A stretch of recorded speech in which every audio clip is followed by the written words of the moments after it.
Ayo.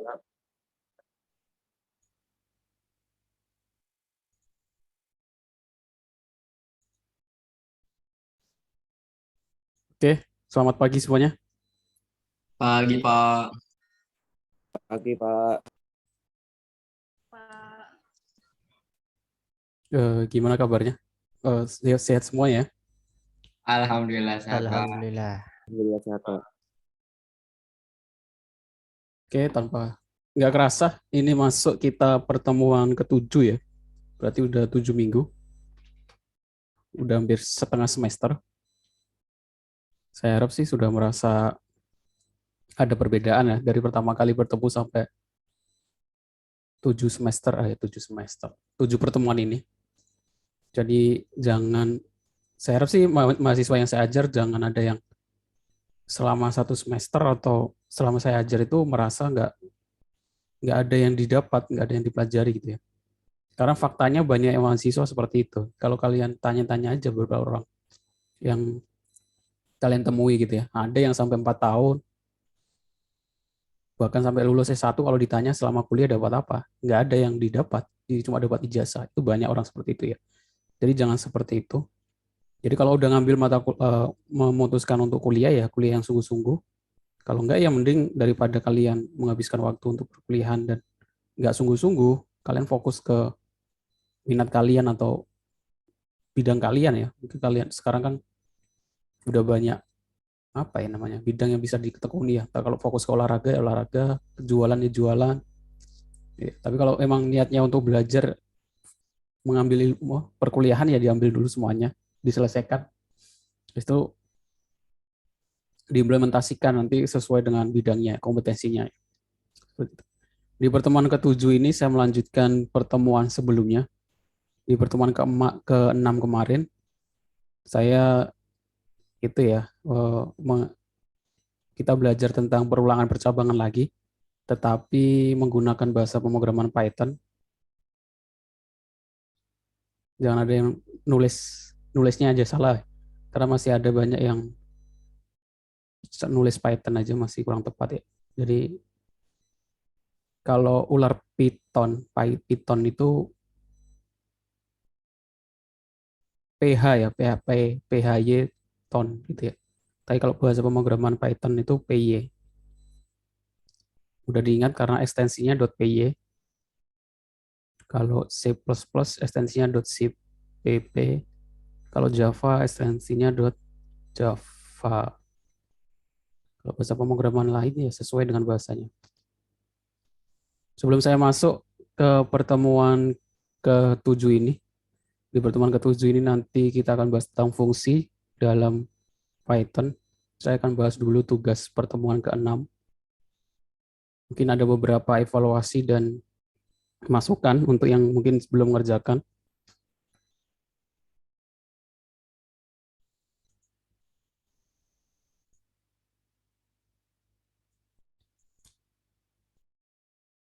Saya lihat dulu yang sudah mengumpulkan. Sambil nunggu mungkin ada yang mau ditanyakan untuk tugas ke-6-nya. Tugas ke-4 pertemuan ke-6 kemarin. Yang menarik ada yang mengerjakannya dalam bahasa pemrograman C++ ya. Padahal saya di pertemuan ke-6 itu selama satu pertemuan saya jelasin tentang Python. Nggak tahu tiba-tiba ada yang mengerjakan tugas 4 dengan menggunakan bahasa C++ ya. Artinya selama perkuliahan itu ya nggak mendengarkan gitu ya. Artinya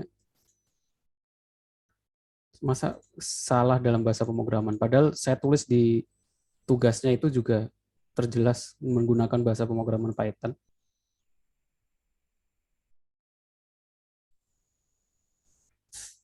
Jadi kelihatan sih sebenarnya, walaupun perkuliahan saya online, dari tugas itu kelihatan mana yang kerjakan sungguh-sungguh sama yang ya nggak mengerjakan sungguh-sungguh gitu.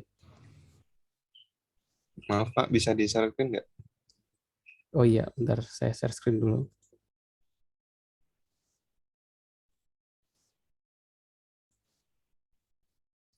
Ya tahu, saya masih nyari cara untuk kalau OBS kenapa jadi resolusinya kecil ya?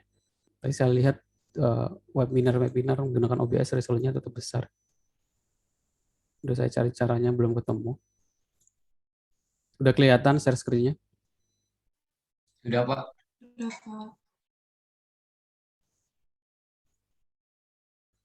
Tugas 4 bahasa pemrograman. Ini ada yang mengumpulkan pertama kali, ya rajin berarti. Tapi masih dalam tanda kutip rajinnya itu ya. Dari sini aja udah kelihatan ya. Ini kan filenya dev C++. Padahal tugasnya kan bahasa Python ya. Ya benar sih menggunakan bahasa apa tugas faktorial.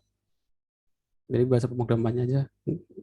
Tapi kan saya jelaskannya kemarin menggunakan Python. Terus yang pertama itu, yang kedua saya kemarin sudah jelaskan ya kalau buat program itu kalau saya sih fokus di flowchart-nya ya, karena itu algoritmanya itu penting. Kalau buat program sih saya sudah jelaskan, anak SMK juga bisa buat program ya. Kalau diimplementasinya gitu. Kalau anak SI analis, kalau mahasiswa S1 itu analisnya bagaimana langkah-langkahnya, logikanya gitu ya. Kalau menerjemahkan dari flowchart ke dalam bahasa pemrograman, yang baru belajar bahasa pemrograman mungkin bisa gitu. Jadi buat program faktorial ya, caranya ini logikanya. Udah tinggal diterjemahkan mau pakai Python, mau pakai C++, Java gitu kan. Tapi kan caranya ini sama seperti kalau analoginya mudah sih kalau saya pengen ke Bandung gitu kan. Kalau cuma berangkatnya ya semua yang bisa menaiki kendaraan pasti nyampe, tapi kan yang buat petanya itu ya, yang tahu jalannya itu yang penting. Kalau cuma mengendarai kan, biasanya kan saya pengen ke Bandung, saya nggak tahu jalannya, saya ajak yang mengendarai kan, saya ajak yang tahu jalannya. Nah itu orang yang tahu jalannya itu bagian yang anak S1-nya, yang tingkatannya lebih tinggi. Kalau cuma mengendarai kendaraannya, sih kita bisa bayar orang, nyuruh orang gitu kan, siapa saja bisa, yang penting bisa mengendarai kendaraan. Tapi kan yang tahu jalan ke Bandungnya itu kan orang tertentu saja ya, yang belajar, yang uh, pernah gitu kan. Sehingga sama buat program itu yang penting itu flowchart-nya, logika algoritmanya. Untuk implementasi ke programnya sekarang anak SD aja udah ada yang bisa buat program Android. Anak 14 tahun, 12 tahun gitu kan. Sekarang udah ada wacana mata pelajaran IT itu dari SD kelas 1 ya buat program. Seperti itu. Jadi yang pertama dibuat itu flowchart-nya dulu. Kalau ini langsung tiba-tiba program gitu ya. Itu udah yang salah gitu ya. Terus bahasa pemrogramannya juga salah. Oke, flowchart-nya sih udah lumayan bagus lah. Udah mulai. Tapi kan saya kemarin bilang flowchart itu sesuai program. Programnya cetak namanya kan di setelah start gitu kan. Setelah start cetak nama. Jadi ya bukan di sini. Start mulai baru di sini cetak nama. Terus yang dicetak kan bukan variabel nama ya. Yang dicetak kan bukan, ada yang buat flowchart-nya tampilkan nama dan name.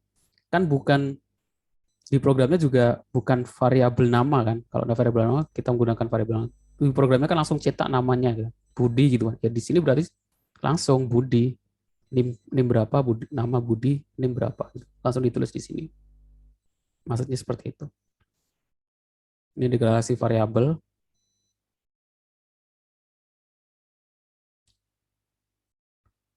Ini harusnya for ini ada back-nya ya kan, berulangnya. Dari 1 menuju N, nanti berulangnya belum ada nih, berulang ke sininya. Bentar, saya cari yang benar dulu aja, contoh yang benar.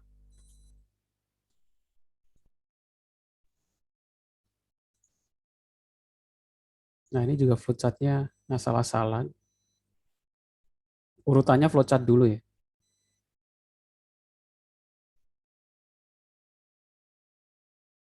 Input N, ini nggak ada flowchart-nya juga nggak ada namanya.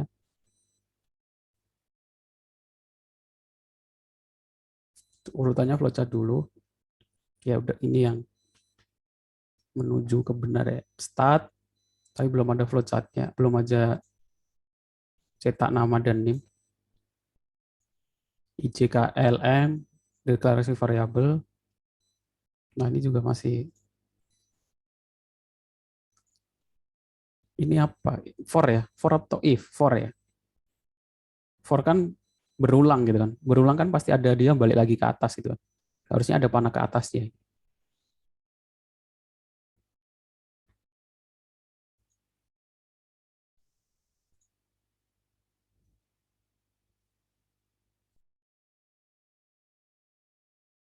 Oh, bentar. Yang pertama itu faktorial ya. Masukkan jumlah baris. Kok jumlah baris? Haikal Fikri ada Haikal Fikri?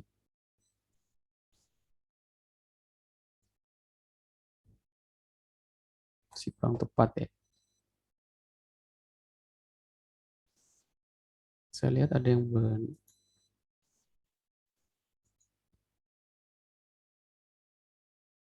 kayaknya udah tugas pertama lumayan ketika masih muda, masih nggak terlalu sulit ya.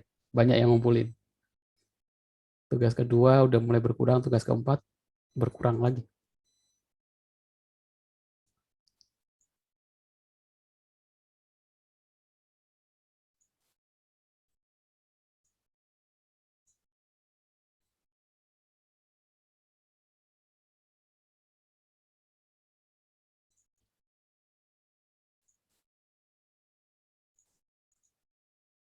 Ya, ada yang mau ditanyakan tugas 4.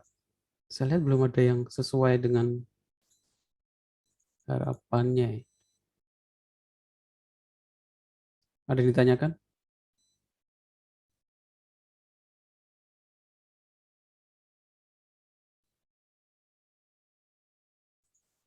Ini Ahmad Muhammad Akbar sama Hadafi Akbar. Oh, beda orang. Yang pertama ya. Nah, Muhammad Akbar ini yang sesuai, yang bisa dijadiin contoh lah. Start. Ini boleh sih. Ada yang menggunakan cetak menggunakan simbol ini sih boleh. Ini namanya simbol dokumen, tapi bisa dipakai untuk cetak juga. Jadi cetak boleh pakai ini, boleh pakai seperti apa? Ini apa namanya? Deklarasi variabel.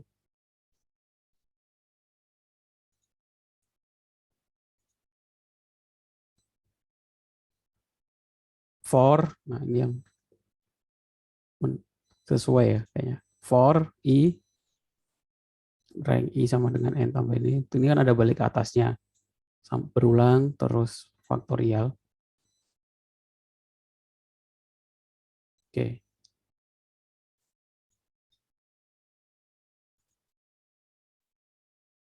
Terus yang kedua, total pendapatan gaji pokok.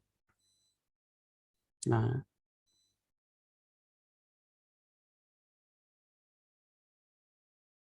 Anda punya istri, ya atau tidak? Ini kodenya di bawah ya. If, ya menggunakan if nggak apa-apa, bisa sama dengan iya. Else. Oke, ini contoh yang sudah sesuai. Jika if ada ditulis keterangannya A, yang benar kemana, yang salah kemana. Variabelnya dideklarasikan, terus nilai awalnya 0, terus dikalikan dengan persentase gaji pokok. Oke. Ada yang mau ditanyakan? Tugas 4?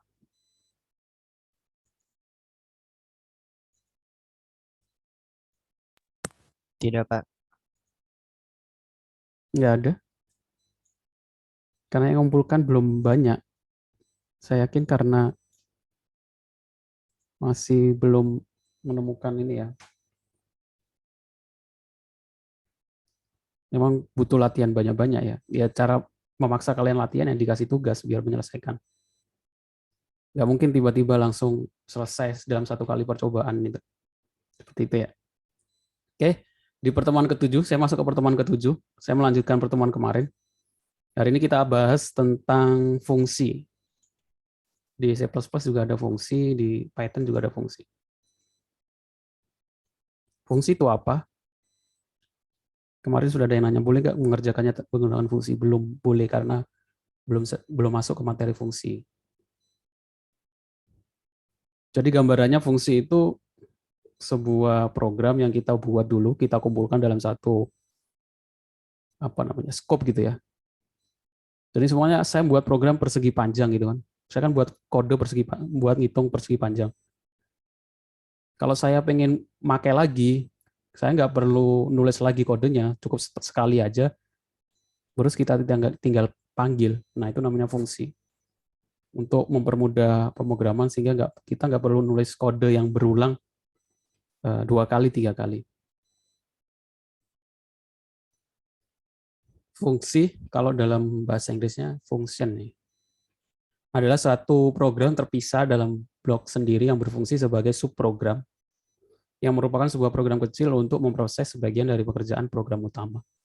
Gambarannya sih kalau kita template gitu ya, template. Jadi kalau kita buat yang pasti kalau pemrograman web itu kan pasti ada halaman login gitu pasti ada ya. Daripada nanti kalau kita dapat project halaman login kita mulai dari awal lagi ya, kita buat template login. Nanti kalau kita butuh buat ada project lagi, butuh halaman login, kita tinggal panggil, tinggal copy lagi ya, nggak perlu ngoding dari awal, tinggal sesuaikan bentuknya dan lain sebagainya. Sama. Itu kalau gambaran secara umum ya. Fungsi digunakan untuk membuat blok program tersendiri, untuk memudahkan pembacaan dari perintah program, memudahkan program lebih terstruktur. Nah, program itu ada 2 nanti, kita akan belajar. Kalau yang pertama, program terstruktur. Nanti yang kedua, program berorientasi objek, PBO, atau Object Oriented Programming. Itu penting sih. Kalau kalian nanti belajar pemrograman web, nanti ada Object Oriented Programming, framework, dan lain sebagainya. Terstruktur udah nggak dipakai lagi, karena terstruktur itu dari bawah ke atas ini, urut. Kalau Object Oriented, nanti ada mata kuliahnya sendiri. PBO, mata pemrograman berorientasi objek. Nah, program besar dapat dipisah-pisah menjadi program-program kecil melalui function. Kemudian dalam mencari kesalahan karena alur logika jelas dan kesalahan dapat dilokasi suatu model tertentu. Jadi kalau kita buat program panjang gitu kan, sampai 100 halaman, 100 baris. Kalau terjadi error di sini kan pusing, kita harus deteksi. Tapi kalau kita pecah-pecah, nah nanti ketahuan. Kalau errornya di sini, berarti bagian fungsi ini aja yang kita koreksi. Maksudnya seperti itu. Memperbaiki atau memodifikasi program dapat dilakukan pada suatu modul tertentu tanpa mengganggu keseluruhan. Jadi fungsi itu juga nanti kita bisa berkolaborasi ya dan buat program gitu. Soalnya fungsi ini dikerjakan oleh si A, fungsi ini dikerjakan oleh B, fungsi ini dikerjakan D gitu. Kalau sekarang pandemi work from home dikerjakan di rumah, nanti dikumpulkan biasanya menggunakan GitHub atau version control, nanti dikompil di tengah. Itu kalau programnya besar gitu ya. Transaksi dan lain, e-commerce, buat transaksi dan lain sebagainya yang butuh banyak fungsi. Kalau ngerjakan sendiri-sendiri ya semuanya dikerjakan sendiri. Tapi kalau orang ngerjakan bareng-bareng kan susah gitu kan. Harus kita bagi ke dalam fungsi-fungsi. Meminimalkan penulisan perintah yang sama. Itu untuk penjelasan fungsi. Oke. Kategori. Nah, fungsi dibagi menjadi 2, maksudnya itu bagaimana? Contoh fungsi yang paling sederhana itu print. Print itu fungsi ya. Perintah untuk mencetak di layar, print, itu fungsi. Print kan buka kurung, tutup kurung ini. Ini fungsi, sebenarnya perintahnya itu panjang untuk mencetak di layar. Tapi kan kita harus, daripada kita pengen cetak di layar, nulis panjang, pengen cetak di layar lagi, nulis panjang.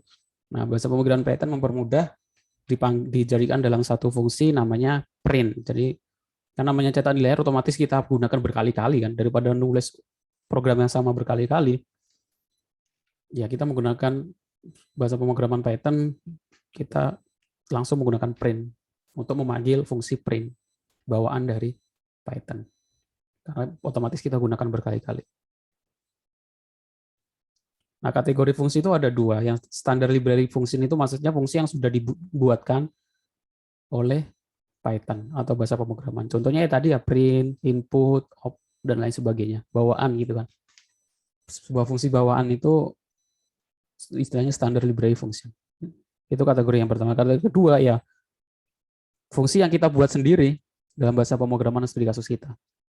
Program defined function adalah fungsi yang dibuat oleh programmer sendiri. Makanya saya buat fungsi cetak persegi panjang kali lebar kan. Daripada saya nulis berulang kali, kita jadikan fungsi, kalau butuh cetak persegi panjang, kita tinggal panggil fungsinya tanpa nulis programnya dari awal. Fungsi ini memiliki nama tertentu yang unik dalam program. Letaknya terpisah dari program utama dan bisa dijadikan satu ke dalam suatu library buatan programmer itu sendiri. Nah, setelah kita tahu definisi fungsi dan kategorinya, sekarang bagaimana menggunakannya dan menggunakannya atau mendeklarasikan fungsinya serta memakai fungsi itu. Ini perbedaannya di Python sama C++. Kalau C++ fungsi ditulis fungsin buka kurung tutup kurung ya. Fungsi nama fungsi gitu. Tapi kalau di dalam Python kita menggunakan def atau definisi ya, definition diambil disingkat. Tapi kalau C++ menggunakan fungsi. Nah, statement def ini digunakan untuk mendeklarasikan fungsi, sedangkan statement return digunakan untuk mengembalikan suatu nilai kepada bagian program yang tertentu. Jadi nanti di dalam fungsi itu ada return ya. Jadi sama di dalam C++ kan kalian kemarin sudah saya jelaskan ada return itu opsional, return 0 atau nilai yang dikembalikan. Nanti saya kasih contohnya. Return itu opsional.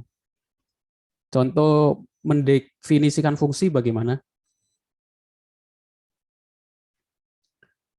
Contohnya ini, def itu wajib untuk menunjukkan bahwa dia fungsi. Terus ini nama fungsinya, terserah kalian. Terus diikuti dengan buka kurung, tutup kurung ya. Nanti ada parameter di dalamnya, tapi untuk pertama belum ada parameternya dulu. Diikuti dengan titik 2. Jadi kalau di dalam Python tidak pakai kurung awal, tutup kurung awal, tetapi dengan titik 2, baru itu enter. Nah ini yang paling penting. Harus ada indentansi. Indentansi itu sebuah tab. Kalau setelah fungsi kalian nggak tab, langsung turun bawahnya, pasti error. Nah itu perbedaannya Python. Walaupun di Python nggak ada kurung awal dan deklarasi variabel, kalau kita menambahkan spasi atau tidak ada spasinya akan terjadi error. Nah, karena dia meniadakan kurung awal, jadi kurung awal kan menunjukkan kalau itu dalam fungsi ya. Kalau dalam C++, dalam for, if, pakai kurung awal untuk menunjukkan itu buka kurung awalnya mana, tutup kurung awalnya mana. Di flowchart juga untuk menunjukkan ini awal awalnya false, awal for, if, habis itu perulangannya, naik ke atasnya itu N4 atau NIF. Dalam Python, itu ditunjukkan bukan dengan kurung awal, tutup kurung awal, tapi dengan indentansi atau tab. Tutupnya mana? Kalau kita sudah selesai, kita mulai lagi dari awal garis ini. Artinya, kalau di sini kita mulai dengan print lagi, nah pastinya dari ininya terakhir di sini gitu ya, di atasnya, yang nggak ada indentansinya atau tab-nya. Jangan lupa diikuti dengan titik 2. Itu untuk mendefinisikan fungsi. Harusnya lebih mudah. Nah, statement def, sebuah fungsi diawali dengan statement dan kemudian diikuti oleh sebuah namanya. Sebuah fungsi dapat memiliki daftar argumen atau parameter. Jadi nanti tadi kan ada nama fungsi, buka kurung, tutup kurung, dalamnya itu ada parameter atau bisa kita isi variabel. Nanti saya kasih contohnya. Ataupun tidak diisi, opsional. Tanda titik 2 menandakan awal pendefinisian. Nah, tanda titik 2 artinya setelah itu adalah sebuah fungsi yang terdiri dari statement-statement. Contohnya bagaimana? Contohnya ini.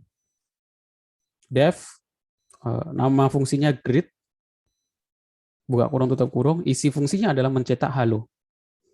Nah, cara manggilnya gimana? Ini. Sama seperti print. Print kan untuk mencetak, buka kurung, tutup kurung.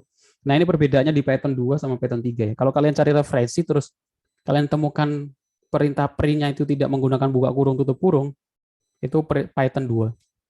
Kemungkinan kalau kalian jalankan di Python 3 akan error. Karena yang Python 3 itu perbedaannya paling menonjol di sana. Print diikuti dengan buka kurung, tutup kurung. Nah, cara memanggil fungsi yaitu menggunakan kita panggil fungsinya diikuti dengan buka kurung, tutup kurung.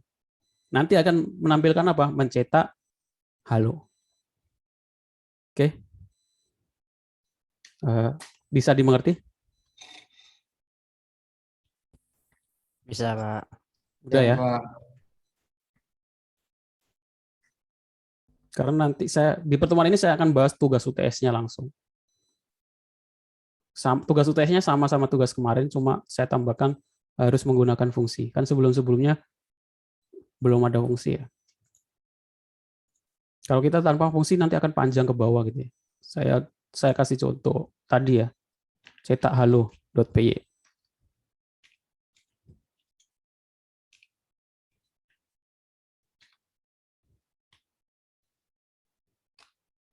Saya perbesar biar kelihatan.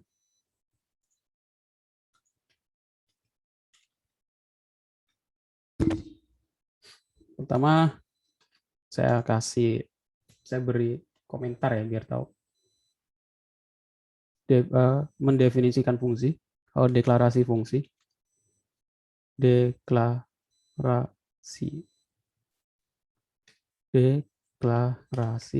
fungsi. Def, nama fungsinya apa? Halo gitu ya. Halo Bandung. Buka kurung, tutup kurung, diikuti buka kurung, tutup. Enaknya dengan kalau kita menggunakan VS Code itu warnanya bisa berubah-berubah, terus ada saran selanjutnya. Nah, diikuti dengan titik 2, habis itu kita enter, dia akan otomatis membuat indentasi ya. Tapi kalau di Notepad atau yang lain, dia akan seperti ini. Jadi kita manual tab-nya. Terus dalam fungsinya kita buat statement-nya sama seperti for ya. Dalamnya kita pengen ngapain? Cuma kita cetak, print, selamat datang. Udah selesai. Ini belum ada return ya, belum ada contoh return. Ini contoh sederhana aja. Itu sebuah fungsi halo. Sebenarnya kalau kita pengen panggil, kita tinggal nama fungsinya aja. Diikuti dengan buka kurung, tutup kurung. Terus kita jalankan. Selamat datang. Saya clear aja ya. Selamat datang. Oke. Ini maksudnya fungsi. Jadi kalau saya pengen, ya sama sih, tinggal yang paling mudah contoh ya nama sama NIM ya. Saya pengen buat cetak nama sama NIM lagi. Nggak perlu print nama dan NIM, tinggal saya pengen cetak selamat datang lagi. Panggil lagi. Panggil hello-nya. Nanti akan jadi 2. Seperti itu ya. Jadi fungsinya itu. Daripada kita nulis lagi dari awal, kita tinggal kumpulkan dalam satu fungsi, kita panggil namanya.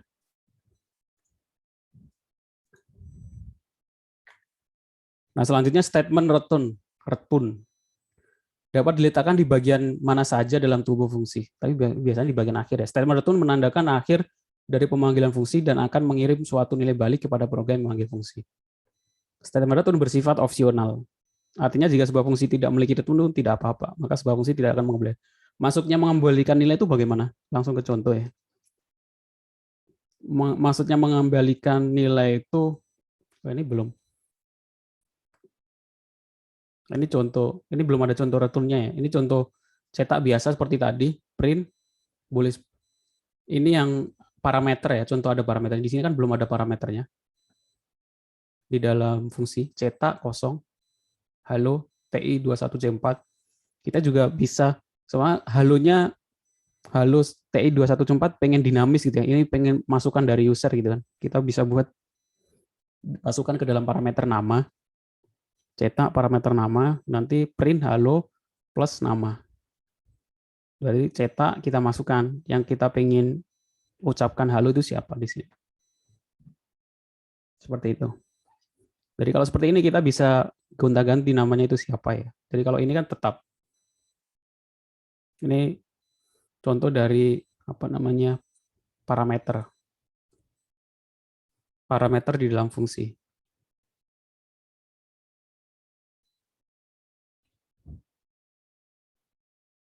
Nah, ini contoh return. Contohnya penjumlahan. Penjumlahan A ditambah B. Kalau tanpa return, itu contohnya tambah parameternya A, jadi parameter bisa 2, bisa 3 ya. B. Print A ditambah B. Artinya dicetak. A tambah B itu dicetak. Terus kita panggil 10,2 artinya 10 ditambah 2. Nanti ini outputnya dari 12. Bisa seperti ini, bisa menggunakan return.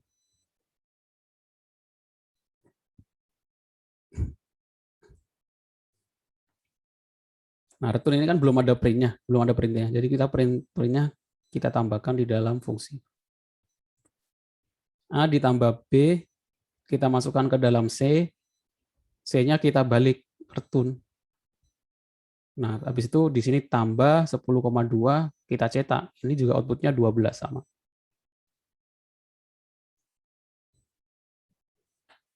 Oke. Sampai di sini masih bisa diikuti ya? Bisa, Pak. Return sama parameter. Contoh yang lain, program persegi panjang. Nah, ini return luas. Jadi Bisa, ini apa namanya? Kita pertama buat fungsi dulu, yaitu nama fungsinya luas persegi, menghitung luas persegi panjang, parameternya panjang kali lebar. Terus statement pertamanya kita hitung luasnya, luas panjang kali lebar, terus kita balikan nilai luas, return luas. Nah, kita bisa gunakan pakai ini berkali-kali dengan tinggal panggil luas persegi panjang P sama L. Kalau inputan ya masukkan panjang, kita ini tipe datanya float P luas, hitungnya luas kita cetak luas persegi panjang sama dengan kita panggil luas persegi P, L. Kalau dijalankan outputnya seperti ini, masukkan panjang 12, masukkan lebar 32, luas persegi panjangnya 384.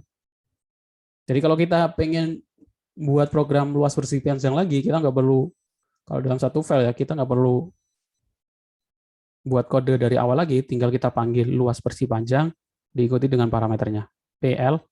Nah, parameter itu kalau inputan dari user ya, kita buat inputannya, kita masukkan ke dalam variabel, kita kasih variabelnya, ini nggak harus sama. Kalau langsung di input, kita tulis di sini langsung nilainya berapa. Seperti itu.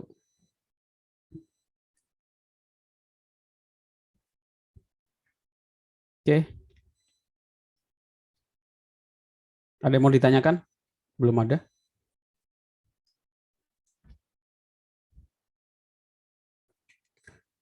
Nah, selanjutnya skop variabel. Skop variabel itu maksudnya apa? Di dalam fungsi itu ada istilah namanya variabel global sama variabel lokal. Dari definisi namanya sih harusnya sudah paham ya. Global itu artinya yang dari luar fungsi dan dari dalam fungsi bisa dipanggil. Kalau variabel lokal, variabel yang dideklarasikan di dalam fungsi sehingga hanya dipakai di dalam fungsi saja. Skop variabel adalah variabel dibagi dua, variabel global sama variabel lokal. Kalau variabel global adalah variabel yang dideklarasikan di luar fungsi, sedangkan variabel lokal adalah variabel yang dideklarasikan di dalam fungsi. Kalau variabel lokal global dapat diakses di semua fungsi, kalau variabel lokal hanya diakses di fungsi yang dideklarasikan dan tidak dapat diakses di luar fungsi. Ini contohnya. Di sini ada variabel nama, ada dua, yang di atas ini juga variabelnya nama, yang di bawah juga variabel nama. Tapi isinya beda. Yang ini variabel global di luar fungsi, isinya ini Budi. Terus di sini kita buat fungsi cetak, kita deklarasikan juga nama dengan isinya ini Tony. Terus ini kita cetak print nama. Kalau kita panggil print nama, dia akan menampilkan ini. Oh, ini print nama ini kembali ke variabel nama. Menampilkan ini Budi. Kalau kita panggil fungsi cetak, dia juga print nama, tetapi isinya bukan print nama ini Budi, adalah ini Tony. Karena itu adalah variabel lokal yang ada di dalam fungsi cetak.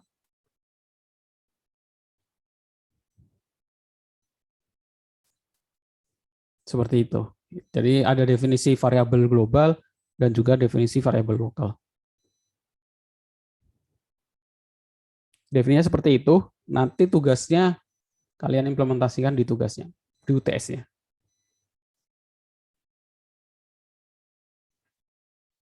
Yang terakhir ada fungsi rekursif.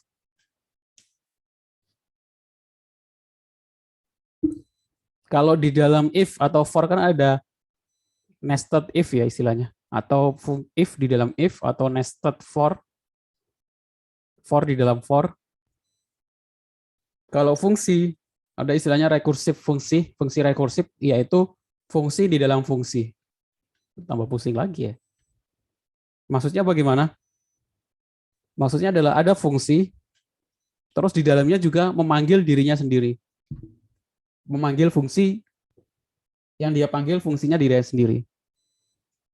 Jadi gambarannya seperti ini, ada gambar, di dalamnya ada gambar dia lagi, di dalamnya ada gambar-gambar dia. Jadi berulang. Secara praktis fungsi rekursif dimaknai sebagai fungsi yang memanggil dirinya sendiri. Contohnya bagaimana? Contohnya kita ingin mencetak urutan nilai terbesar sampai terkecil. Biasanya yang berulang-berulang ini, fungsi dan fungsi. Sama seperti for sama if ya. Untuk ini kan bisa kita menggunakan for gitu ya. Sama. Kalau kita menggunakan fungsi, ini sih menggunakan if, terus kita panggil rekursif fungsi. Contohnya ini, rekursif fungsi, ini angka yang dimasukkan. If angka lebih besar 0, ketika angka itu lebih besar 0, print angka. Contohnya ini saya inputkan 3 ya. 3 lebih besar 0, berarti kita cetak angka 3. Angka sama dengan angka min 1. Angkanya menjadi 2. Terus itu dipanggil lagi, rekursif angka. Balik lagi ke atas berarti. Apakah angka lebih besar 0? Iya. Angkanya berapa? Karena ini udah dikurangi 1, berarti 3 kurangi 1, 2. Cetak angka, berarti 2. 2 dikurangi 1 sama dengan 1. Rekursif lagi, ini rekursif. Ini manggil fungsi dirinya sendiri, angka. Angka sama dengan 1. Apakah 1 lebih besar 0? Iya. Print angka. Cetak angka 1. Angka dikurangi 1, 0. Balik lagi ke atas. Karena ini rekursif angka. Apakah 0 lebih besar 0? Tidak. Else print angka. Dia cetak angka 0. Nah, karena ini dia menggunakan variabel angka, berarti kita masukkan inputan. Kalau kita pengen panggil fungsi, jadi kita buat inputan, masukkan angka. Contohnya ini kita masukkan angka 3, terus kita panggil fungsi rekursif dengan angka yang dimasukkan user. Contohnya 3. Akhirnya ini muncul 3, 2, 1, 0. Yaitu fungsi di dalam fungsi. Fungsi rekursif dipanggil lagi ke dalam fungsi rekursif. Ini nama ini bisa opsional ya, bisa ini contohnya memang namanya rekursif, bisa diisi apa saja, cetak, halo, fungsi tugas dan lain sebagainya. Nanti kita panggil sesuai namanya. Itu istilah dalam fungsi di dalam fungsi. Oke. Ada yang mau ditanyakan?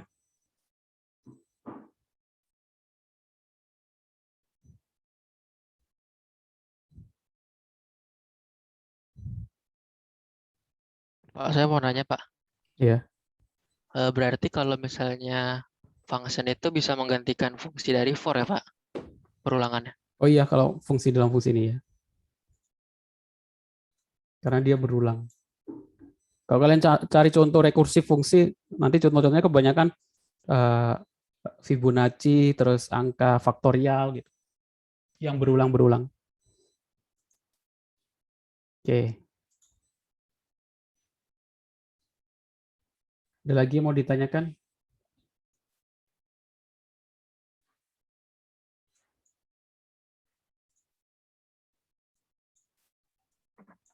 Mau nanya lagi, Pak. Berarti kalau misalnya kita sebelum memanggil fungsi itu kita harus membuat fungsinya dulu di atas ya, Pak? Baru panggilan fungsinya di bawah, paling bawah gitu. Iya. Standarnya seperti itu. Biar lebih mudah aja. Jadi nanti kalau misalnya flowchart-nya itu berarti manggil ke atas ya, Pak? Nggak Alurnya. usah. Langsung aja. Ntar.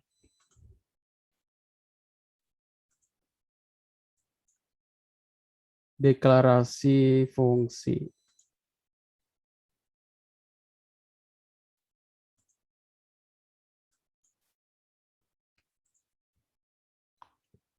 Langsung panggil fungsi aja, nggak perlu apa namanya di panah ke atas. Mana ya pulpen saya ini?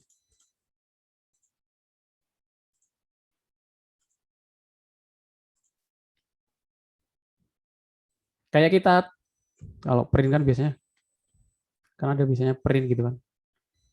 Kamu deklarasi fungsi itu masih sama proses sih. Fungsi halo, buka kurung, tutup kurung. Nah, terus kalau kita pengen panggil, udah aja halo, diikuti dengan nama fungsinya.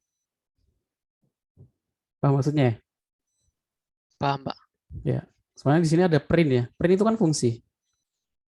Print itu fungsi. Bawaan, fungsi bawaan tapi. Oke. Nggak perlu ada panah ke atas. Ada lagi yang mau ditanyakan? Yang lain?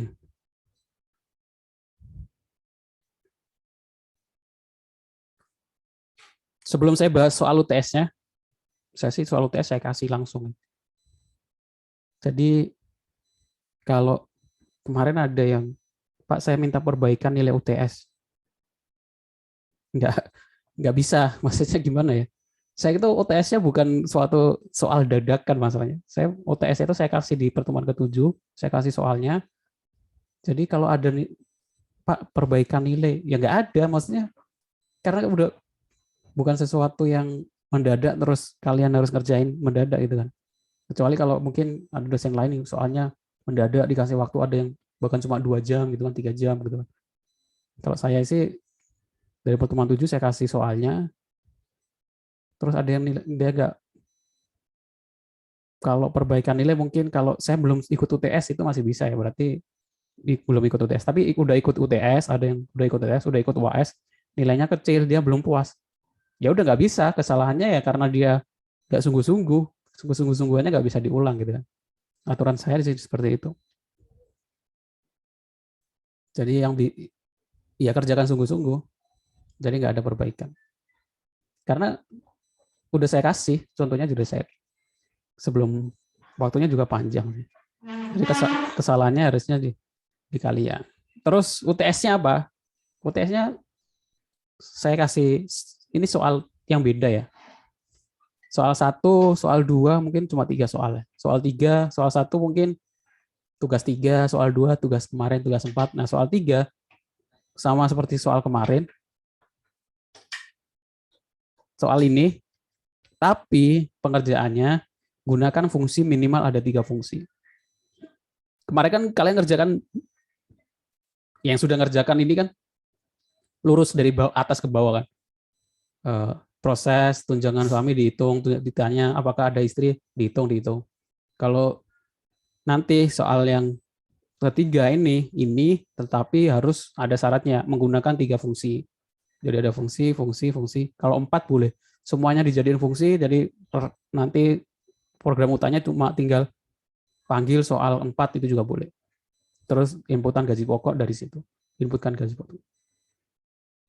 Minimal 3 fungsi dan harus ada implementasi variabel global sama variabel lokal serta harus ada implementasi rekursif. Ini saja. Ini soal UTS.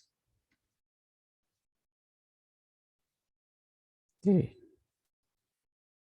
Ya, jadi saya sarankan di bagian kodenya nanti ketika dilampirkan, ini bagian untuk variabel global, ini bagian untuk variabel lokal harus ada ya. Terus ini yang fungsi rekursifnya, biar saya ngeceknya lebih mudah. Terus buat flowchart sama programnya. Flowchart dulu, baru program, kodenya di copy, jangan di screenshot, yang di screenshot itu outputnya saja. Untuk UTS nanti pengumpulannya di e-kampus ya, karena nanti ada masalah kehadirannya dihitungnya dari e-kampus. Pengumpulannya di e-kampus, kalau saran saya tetap sama dengan Google Drive, cuma linknya nggak dikumpulkan dari form. Linknya kalian taruh di e-kampus untuk soal UTS-nya. Seperti itu. Mungkin ada yang mau ditanyakan?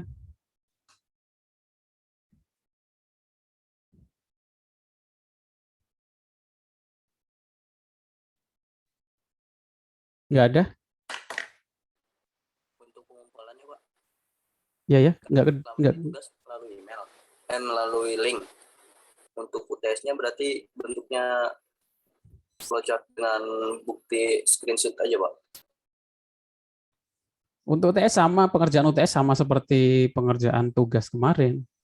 Cuma pengumpulannya di e-kampus nanti. Oh iya ya, Pak. Di e-kampus tapi dalam bentuk link juga. Kalau saran saya sih bentuk link juga. Di e-kampus ada menu upload dokumen sama upload apa namanya link. Kalau saran saya pakai link saja di e-kampusnya. Biasanya nggak perlu download. Oke. Ini selanjutnya setelah kita 6 kali pertemuan sama sekarang 7 pertemuan ini. Sekarang masing-masing pikirkan 2 kata yang muncul sih. Satu kata tapi satu orang satu orang harus memasukkan 2 kata. Maksudnya 2 jawaban. Setelah 6 kali pertemuan di mata kuliah saya ini bahasa pemrograman sama pertemuan hari ini, pertemuan ke-7, tulis 1 kata yang dipikirkan kalian. Yang muncul di pikiran kalian nih. Pikirkan dulu, nanti saya kirim linknya untuk ngisi jawabannya. Sudah dipikirkan. Nanti kalian buka linknya, karena ini saya versi gratis. Kalau versi gratis itu dibatasi cuma 7 orang yang bisa login. Jadi setelah kalian isi, kalian tutup ya, atau close, biar bisa isi gantian. Jadi kalau kalian buka linknya, saya pengen tahu jawaban masing-masing, apa feedbacknya ya. Umpan balik. Nanti kalau buka linknya, kalian silakan isi masing-masing 2 kata yang muncul di sini. Oke, sudah tergambar? Sudah dipikirkan?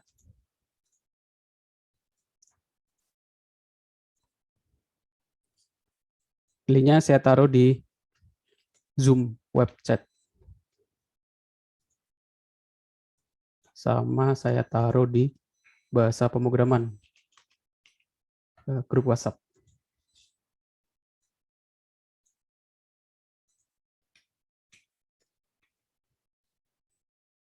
Oke, kalau sudah ada yang sudah muncul jawabannya, langsung diisi saja.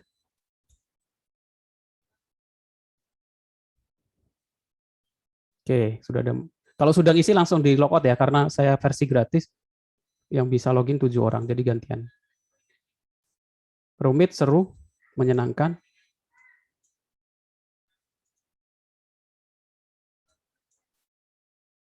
Asik. Kritikan juga nggak apa-apa ya. Ini namanya kan nggak disimpan, yang isi siapa itu, anonim.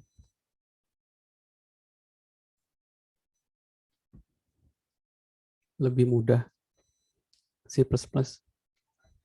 Maksudnya itu lebih mudah C++ pasti ya. Menantang, asik, seru, tapi pusing. Ya pusing wajar sih. Kalau ada yang merasa pusing, menunjukkan bahwa kalian mengikuti pelajaran mata kuliahnya dan berpikir. Kalau nggak mengikuti sama sekali, ya nggak kepikiran apa-apa. Menciptakan program fantastis. Oke, yang lain? Kayaknya yang isi baru 14, 16.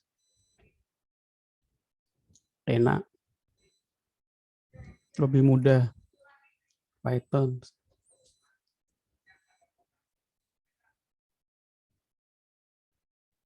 Yang hadir berapa orang? Kalau sudah ngisi langsung logout saja ya. Di close. Gantian. 52 orang. Banyak lah kelasnya.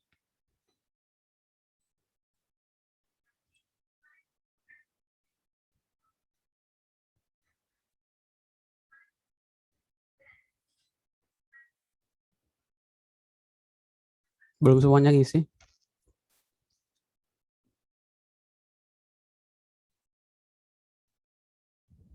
Pak, mohon maaf, di saya kagak bisa ya, Pak. Gantian. Makanya ini karena ini versi gratisnya itu yang bisa login bersamaan itu yang bisa buka bersamaan 7 orang. Jadi yang sudah ngisi ya di close ya. Terus yang belum ada kepikiran masih mikir jangan dibuka dulu. Jadi gantian. Di refresh dulu aja nanti bisa masuk. Oke, Pak, makasih. Iya, sama-sama.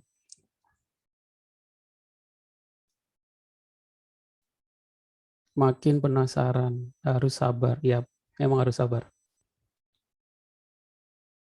Lupa waktu.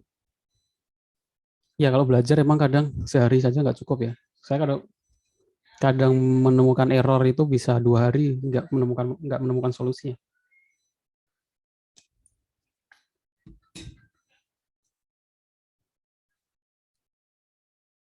Ini mungkin mudah sambil ngopi juga mudah mungkin maksudnya.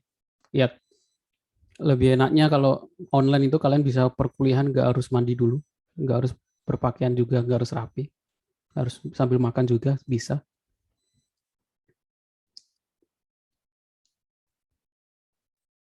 Penasaran tapi terus. Ya punya saya close.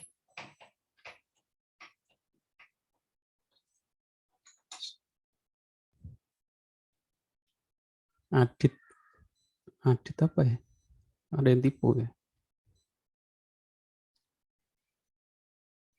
Masih tetap pusing.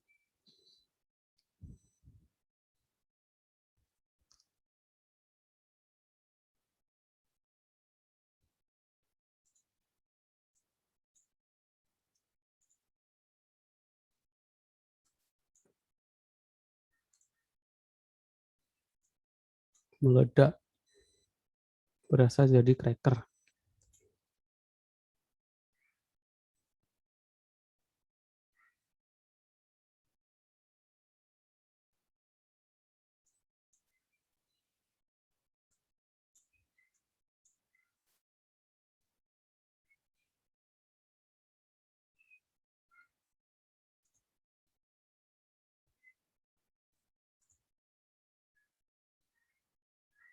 Hmm. 43 ya sih. Udah cukup? Pak, saya mau bertanya Pak, boleh nggak Pak? Boleh. Iya Pak. Tapi agak melenceng sih dari ini, maksudnya, tapi tetap program-program gitu Pak. Saya penasaran aja Pak. Iya, nggak Kalau apa-apa. yang kayak e-commerce gitu kan, langkah-langkahnya kan kayak misalkan kita ngeklik belanja di Shopee ya Pak. Iya. Nah, itu kan buat programnya dari misalkan C++ JavaScript itu. Nah, kalau buat desainnya itu gimana Pak? Cara masukin desain ke programnya itu gimana Pak? Oh, oke. Iya Pak. Bentar.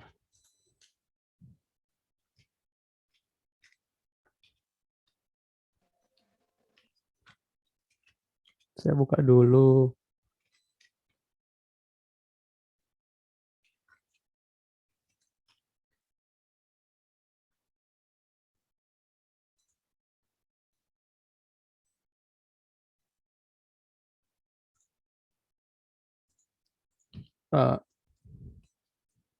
Programmer atau IT itu kan ada banyak topik ya.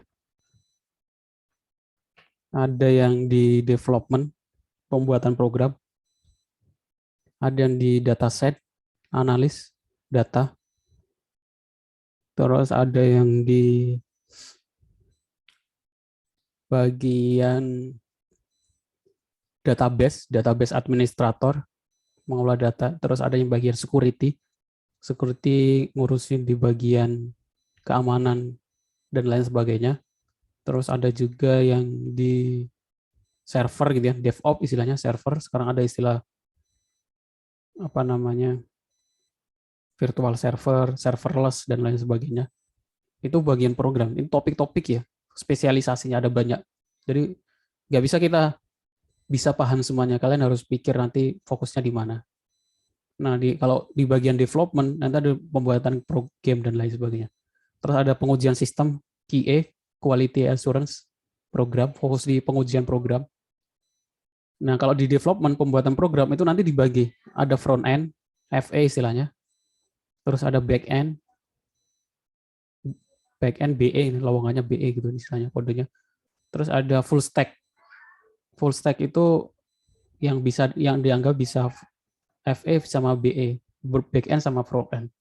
Nah, untuk tampilan itu adalah pekerjaan front end. Front end itu yang dilihat oleh user, kalau back end yang dilihat oleh admin, halaman belakang. Apa yang dipelajari di front end? Front end.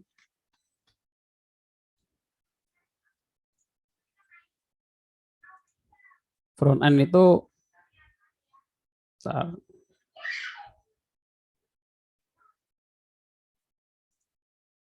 front end itu untuk tampilan depannya, itu yang biasanya fokusnya ke CSS, HTML gitu kan. JavaScript, Kalau back end bagian belakang bisa .NET, .php, .python, Java gitu kan. Toolnya itu. Ada front end, back end, sama full stack. Nah, ini ada pembagiannya sih. Saya buka dulu image-nya. Nggak kelihatan.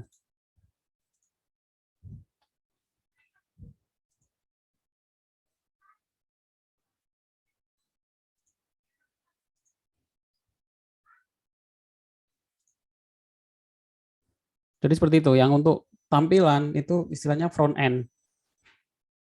HTML, markup language, HTML, CSS, JavaScript, asynchronous request, editing software, image editing, accessibility. Kalau back end, programming language, Python, bahasa pemrogramannya. Jadi seperti itu. Kalau lowongan pekerjaan biasanya ya, kalau pengen fokusnya kalian cari contoh apa, masuk ke grup-grup di lowongan pekerjaan bagian IT, loker, front end. Nah, nanti kan ada ininya apa namanya kompetensi yang diminta. Front end itu apa sih? Loker, front end. Nah, ini istilahnya front end ya. Klasifikasi mengenai pengalaman. Minus 1 HTML, CSS, JavaScript, SAS gitu. 2 kali project menggunakan Vue.js. Vue.js itu framework dalam JavaScript. Melakukan pengembangan front end, ada aplikasi berbasis web. Full time 5 hari kerja, 9 jam per hari. Memiliki pengetahuan dasar tentang UX design, user experience. Jadi kalau UI itu user interface, pemilihan warna, dan lain sebagainya. Kalau user experience pemilihan bentuk, dan lain sebagainya. Menguasai React, Angular, mau bekerja secara tim. Nah, biasanya kalau nanti kalau back end, loker back end yang dibutuhkan apa? Beda.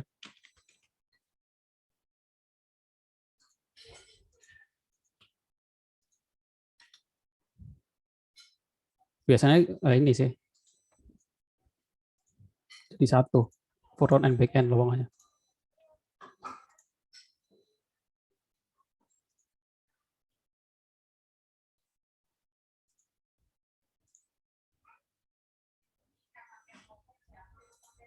Back end. Nah, masalahnya back end juga kadang butuh HTML tapi nggak terlalu detail ya, karena dia yang penting bisa tampil, nggak perlu tampilan bagus. PHP, Node.js, database MySQL, Node.js, web server, Apache Ngeng.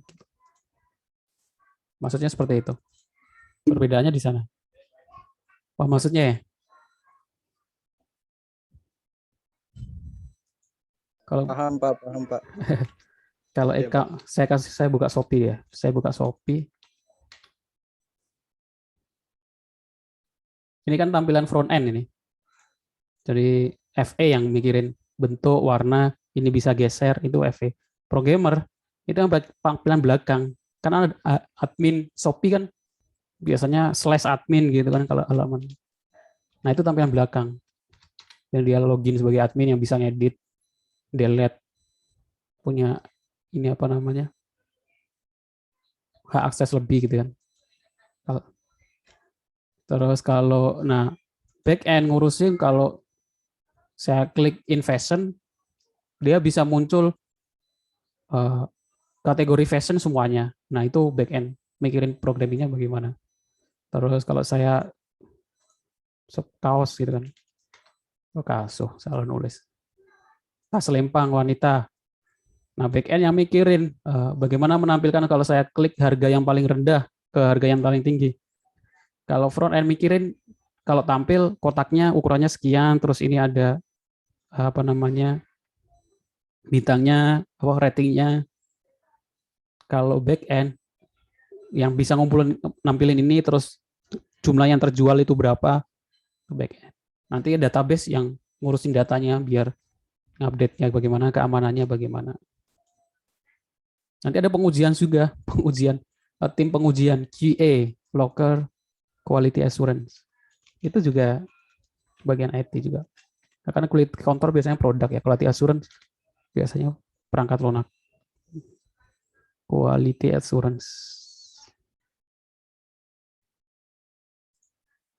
Itu nguji. Ngujinya bagian diuji aplikasi. Kalau saya login gagal, dia bisa deteksi nggak gitu kan diuji. Kalau ini saya klik jalan nggak, itu diuji satu-satu, terus dibuat laporannya. Nanti disampaikan ke programmernya. Gagalnya di bagian mana, bagian mana. Seperti itu ya. Oke, ada lagi yang mau ditanyakan?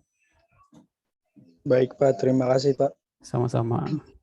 Logika itu harus Python, udah sambil ngopi. Eliza, udah nulis nama ini. Dosen ambil berpikir keras, sprint, tak terasa, asik. Apa itu yang lagi? Ada yang nulis nama, saya hapus lah, biar gak malu. Gimana ngapusnya?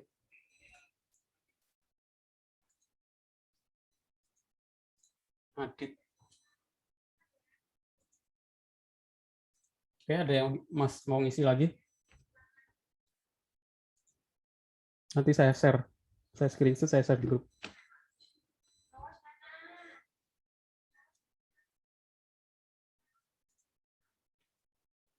Salam dari Binjai. Ya. Gak tahu. Lucu aja ya kalau lihat video salam dari Binjai. Padahal ya gitu.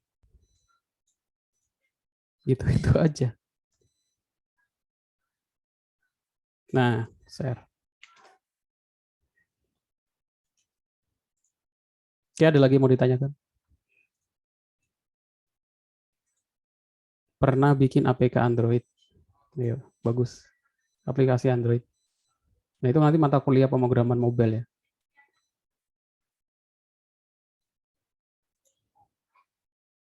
Sudah UTS. Maksudnya sudah UTS.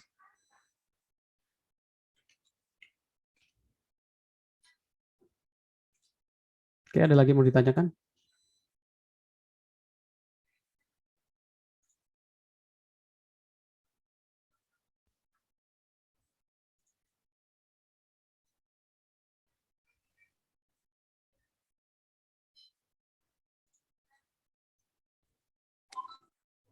Pak mau tanya, Ya. kalau function itu ditulis di dalam satu file apa berbeda file, Pak? Oke. Kalau yang mau topik kita sekarang masih yang di dalam satu file. Nanti ada istilahnya modul sama library ya. Bagaimana kita manggil fungsi atau library dari beda file. Bukan beda file lagi, beda tempat. Jadi ada kayak library deteksi wajah gitu. Sekarang itu lebih enak orang IT sekarang. Kalau dulu kalau kita buat program deteksi wajah, kita ngurus ngode dari awal. Sama seperti kalau kita pengen cetak print, kita print dari awal. Tapi kalau sekarang library namanya, saya buat program deteksi wajah menggunakan Python, nggak perlu ngoding dari awal, sudah ada orang yang buat, dimasukkan dalam fungsi library, kita tinggal panggil library face detection Python.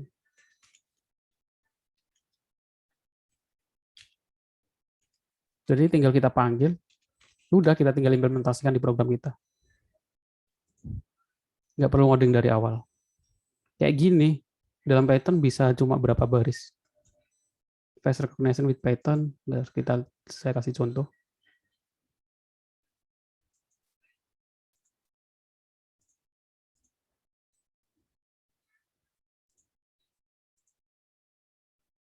Ya tinggal ini, face detection itu tinggal mana ya, face location, kita panggil fungsi ini.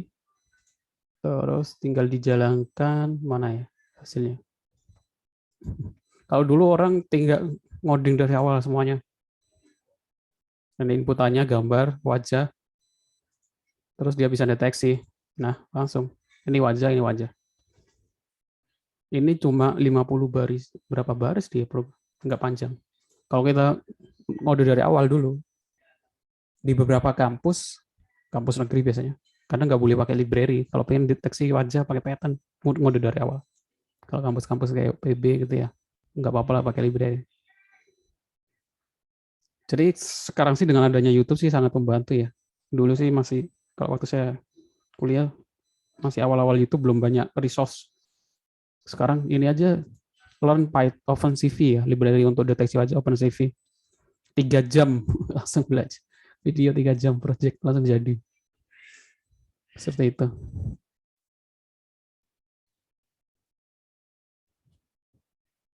Oke. Ada lagi mau ditanyakan? Ini 2 minggu lagi ya kita ketemu. Minggu ini, minggu depan kosong. Minggu depan lagi UTS, berarti minggu depannya lagi baru masuk ke pertemuan 8.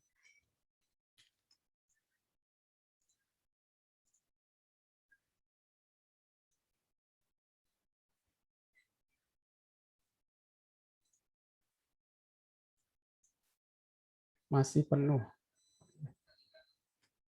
Oke, nggak ada lagi yang ditanyakan?